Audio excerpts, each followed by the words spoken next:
हाँ हेलो भाई, कौन बोले? હલો हाँ बोलो भाई, હું કામ? ભાઈ, આપણે ટ્રેક્ટરવાળા બોલો કે તમે? હા ટ્રેક્ટર વાળા જ બોલે ભાઈ. હા, તો આપણે કલાકના કેટલાક કલાકના આપણે 900 લેતા છે. ભાવ ઓછો કરો છો ને તમે? સારો ભાવ બહુ વધારે. નહીં નહીં, તમને પોહાતું લેતા આવ ને તો મૂકી દે ફોન.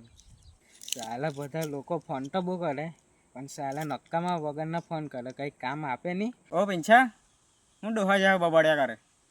ભાઈ અહીંયા ઘરાક લોકોના ફોન લેવા તો બહુ આવતા છે, પણ કોઈ આપણાનો ઓર્ડર આપતું નહીં મળે. ભાવ જ બહુ કહેતા હોય સારા. ભાઈ ભાવ તો કહેવો જ પડે અમારે. કેટલાક ચાલે કેટલાક તો? ભાઈ 900 ચાલતા છે. કેટલા? 900. કલાકના 900 એટલે લાખ 2 લાખ તો કાઢી પડતા હે. મને ખે કે નહીં શીખાવો ને ભાઈ, આવી જા નહીં તું. સારું, હા આજે જ આવ્યા હો કે? નહીં આજે નહીં, કાલે તો આવજે. સારું, તો કાલે આવું. હા મને ખાવજે હો કે? કાલે વિશાલ અહીંયા આવવાના તો છે મારે પર ટ્રેક્ટર શીખવા હાલું. સાલે હાલ શીખી જાય તો મારે ધંધામાં લોચા પાડે, હાલ મારી ગાન મારી રહે. સાલે એને તો અઠવાડિયા 2 અઠવાડિયા તો ટ્રેક્ટર જ સાફ કરવાનું.